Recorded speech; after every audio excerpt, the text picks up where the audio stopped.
अस्सलाम वालेकुम दोस्तों। आज के सेशन में मैं आप सबको खुशामदीद कहता हूँ। Today is 13th of November 2025 and it is Thursday. आज के अगर हम लोग मार्केट की बात करें कि आज के एशियन इंडेक्स की क्या पोजीशन रही, आज के दिन जो है मार्केट की क्लोजिंग हुई, पॉइंट हमारे सामने 1,60,657, तकरीबन 2,473 पॉइंट मार्केट आज पॉजिटिव क्लोज हुई। हाई से लोज को देखें तो मार्केट ने हाई लगाया 1,60,944 का और लो लगाया 1,58,971 का। 254.922 मिलियन शेयर का काम आज के दिन देखा गया। मार्केट की मूवमेंट को देखें तो तकरीबन through out the day market आज बुलिश ही जो है वो हमें नजर आई।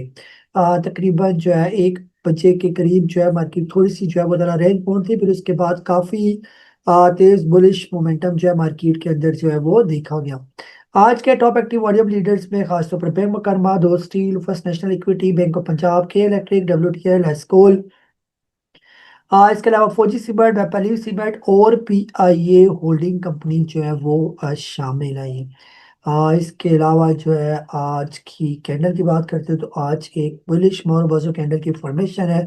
वॉल्यूम जो है वो थोड़े से जो है वो श्रिंक हो चुके हैं मार्केट के, जो कि एक कह सकते हैं कि एक तशवीशनाक सी बात है कि तकरीबन 23 अक्टूबर के बाद से वॉल्यूम उस तरह जो है वो मज़े के वॉल्यूम नहीं लग रहे जो हम पिछले महीने में देख चुके थे। ये आज के दिन जो है आप लोगों ने क्या सवाल पूछे हैं, वन बाय वन जो है उनकी तरफ आते हैं। सबसे पहले मोहम्मद अयूब साहब है, आपने पूछा मैपल लीफ सीमेंट के बारे में। मैपल लीफ जो आपने लिया हुआ है 97 की आपकी बाइंग है। आज सर इसको अपर कैप लगा, अच्छी क्लोजिंग हुई इसकी, तो आपने फिलहाल जो है ना इसको होल्ड ही रखना है। शॉर्ट टर्म में जो इसका प्रॉफिट टेकिंग लेवल है वो तकरीबन 110 रुपये के राउंड अबाउट है ये। और अगर ये तकरीबन 114-15 का लेवल ब्रेक कर जाता है तो फिर आगे मजीद जो है इसके अंदर बुलिश मोमेंटम जो है वो स्टार्ट हो जाएगा और एक नए हाइस की तरफ जाने की कोशिश करेगा। ओवरऑल जो है इसने अपना ब्रेकआउट दिया था तकरीबन 52 का, फिर उसके बाद एक बड़ा अप ट्रेंड इसने किया, तो अभी उसी की थोड़ी बहुत करेक्शन कर रहा था ये। बहरहाल अभी 2-3 दिन इसकी मूवमेंट को ऑब्जर्व करना पड़ेगा। अगर 2-3 दिन भी इसकी बुलिश कैंडल बनती है और अपनी जो है वो लास्ट टाइम की क्लोजिंग से ऊपर की क्लोजिंग देती है ग्रीन कैंडल्स, तो फिर जो है ये उम्मीद है कि निकल जाएगा दोबारा ये स्टॉक। तो बेहतर ये है कि आप इसको फिलहाल जो है थोड़ा सा ऑब्जर्व करें और होल्ड करें, जल्दी ना करें इसको बेचने में। जी उमर साहब है कराची से, आपने लिया हुआ है डब्ल्यू और आपने पूछा कि अच्छा आप डब्ल्यू का बाइंग जोन बता दें और एफसीएससी से निकाल कर डब्ल्यू में या किसी और शेयर में स्विच का सजेस्ट कर दें। डब्ल्यू का सर बाइंग जोन जो है तकरीबन 1 रुपया 50 पैसे से लेकर 1 रुपया 80 पैसे के दरमियान, ये सारा इसका बाइंग जोन है, इसके बीच में आप ले सकते हैं। लेकिन फिलहाल जो है ये थोड़ा सा डर लग रहा है कि जिस तरह ये अभी रिसेंटली जो 2 रुपये कुछ पैसे का, 2 रुपये 40-45 पैसे का जो हाई लगाकर 2 रुपये 41 पैसे का हाई लगाकर जो नीचे आया हुआ है, उसी की फिलहाल ये टाइम वाइज करेक्शन कर रही है। तो अभी इसने यहाँ पर ऐसा लगता है कि टाइम लगाएगा ये। ठीक है, तो अभी इसके अंदर ना इन्वेस्टमेंट करें। और जब ये अपना ब्रेकआउट दे दे तकरीबन 1 रुपया 80 पैसे से ऊपर आ जाए या तकरीबन 1 रुपया 50 पैसे या इससे नीचे आ जाए तो वहां पर आप इसको ले सकते हैं ये। एफसीएसई को पड़ा रहने दे, एफसीएसई अभी अपने जो है वो सपोर्ट जोन में आया हुआ है, तो जब तक यहाँ पर है तो ये यहाँ पर स्टेबल है। अगर एफसीएसई भी अपना ब्रेकआउट दे चुका है तकरीबन 4.5 पे का, और इसने भी रिसेंटली जो है वो हाई लगाया था तकरीबन 10 रुपये 34 पैसे का, उसी की से ये थोड़ी बहुत करेक्शन कर रहा है और उम्मीद है कि थोड़े से इसके वॉल्यूम बेहतर लगे तो ये स्टॉक फिर निकल जाएगा ये। ठीक है, क्योंकि ये एक बहुत लंबी करेक्शन के बाद ये स्टॉक चला था, तो उम्मीद है कि इसके अंदर जो है वो ये डब्ल्यू से बेहतर स्टॉक है ये, इंशाल्लाह ये आपको अच्छा गेन दे जाएगा। तो अगर W F C S C पड़ा हुआ है तो उसको पड़ा रहने दें, उसको किसी और स्टॉक से जो है वो आप स्विच ना करें। ठीक है।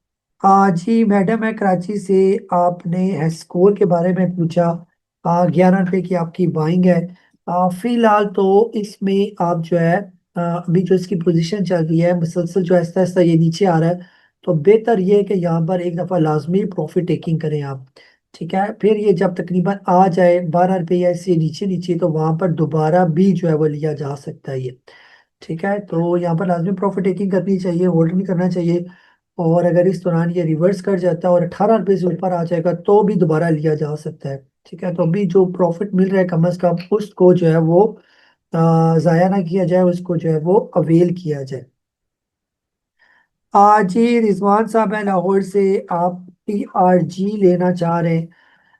जी सर फिलहाल तो TRG की पोजीशन ये चल रही है कि इसने अभी रिसेंटली अपना ब्रेकआउट तो दिया, ये तकरीबन 74 तकरीबन 75 रुपीज के राउंड अबाउट। लेकिन फिर जो है दोबारा अपने लेवल्स को रीटेस्ट करने के लिए नीचे आया ये। तो अब बेहतर यह है कि जब तक ये कम से कम 85 का लेवल ब्रेक नहीं कर देता तब तक इसके अंदर एंट्री ना ली जाए। जो ही 85 क्रॉस करेगा फिर आप इसके अंदर एंट्री लें, या अदरवाइज कि दोबारा तकरीबन 60 रुपये से नीचे नीचे आ जाए तो वहां पर कहीं देखा जा सकता है। बहरहाल इन लेवल्स पर ये है काफी अच्छा, लेकिन आप इसके ब्रेकआउट का इंतजार करिए, 85 क्रॉस कर जाए तो फिर दोबारा इसके अंदर आप एंट्री ले सकते हैं। फर्स्ट नेशनल इक्विटी के बारे में आपने पूछा, 8 रुपए की आपकी बाइंग है सर, आपने नीचे के लेवल पर लिया हुआ था। तो अभी फिलहाल जब तक ये स्टॉक जो है 18.5 रुपये से ऊपर ऊपर है तब तक तो इसको पड़ा रहने दें। जो ही 18.5 से ये नीचे आ जाता है तो लाजमी फिर इसके अंदर से निकले, फिर इसको रखने वाला ये स्टॉक नहीं होगा। और क्योंकि फिर ये मुसलसल जो है वो फिर नीचे आ जाएगा ये।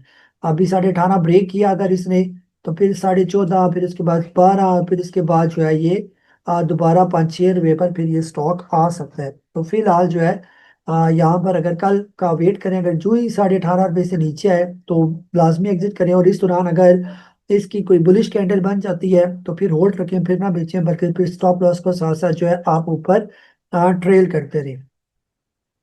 बहरहाल ये थे आप लोगों के सवाल जिनके दिए मैंने जवाब। अपना बहुत ज्यादा ख्याल रखें, मुझे कासिम नबील को इजाजत दें।